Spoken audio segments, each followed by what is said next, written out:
News તમામ મહત્વપૂર્ણ સમાચારો સાથે હું છું અંકિત। મહત્વપૂર્ણ સમાચારથી બુલેટિનની શરૂઆત કરીએ। સુરતમાં ડોક્ટર હર્ષ પંડ્યા આપઘાત કેસમાં તપાસ વધુ તેજ બની છે, ત્યારે ડોક્ટર સુમૈયા મુલ્લાને સસ્પેન્ડ કરવાની કાર્યવાહી તેજ કરવામાં આવી છે।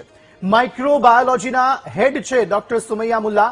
ડોક્ટર સુમૈયા મુલ્લા ન મળતા ફરિયાદ થઈ હતી, ત્યારે હવે તેમને સસ્પેન્ડ કરવાની જે કાર્યવાહી છે તે વધુ તેજ કરવામાં આવી છે।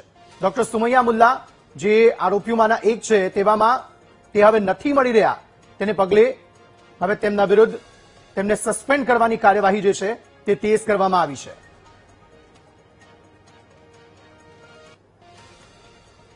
સુરતમાં ડોક્ટર હર્ષ પંડ્યા આપઘાત કેસમાં વધુ એક ફરિયાદ નોંધાઈ છે। ડોક્ટર હર્ષ પંડ્યાના પિતાએ આ ફરિયાદ નોંધાવી છે, જેમાં આત્મહત્યા, દુષ્પ્રેરણા અને એટ્રોસિટી એક્ટની ફરિયાદ દાખલ કરાઈ છે। નવી સિવિલ હોસ્પિટલના ડોક્ટર હર્ષ પંડ્યાએ જે આપઘાત કર્યો હતો, 4 ડોક્ટર વિરુદ્ધ ફરિયાદ દાખલ કરવામાં આવી છે, જેમાં ડોક્ટર નિરાલી વસાવે, ડોક્ટર અનુજ મહેશ્વરી સામે ફરિયાદ છે, ડોક્ટર દીક્ષિતા ઘેવરિયા અને ડોક્ટર હિના ભૂત સામે પણ ફરિયાદ નોંધાઈ છે।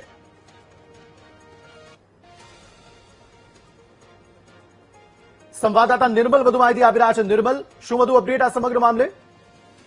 ચોક્કસથી કે જે પ્રમાણે ડોક્ટર હર્ષ પંડ્યાના આપઘાત કર્યો હતો અને ત્યારબાદ આજે તમામ જે ડોક્ટર હતા તેઓને વિરુદ્ધ રેન્કિંગની ફરિયાદ હાલ નોંધવામાં આવી છે।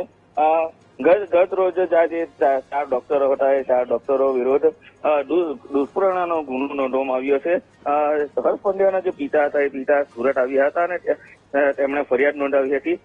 પોલીસ તપાસમાં પણ કેટલાક પુરાવા મળ્યા હતા કે આ ડોક્ટરો દ્વારા રેગિંગ કરવામાં આવ્યું હતું, જે કારણે જે હર્ષ પંડ્યા છે તેણે આપઘાત કર્યો હતો। મહત્વનું છે કે હાલ તો હવે પોલીસે આ દુષ્પ્રેરણાનો ગુનો નોંધ્યો છે અને હવે ક્યારે તેની ધરપકડ કરે તેની રાહ જોવાઈ રહી છે। આભાર સમગ્ર માહિતી આપવા માટે।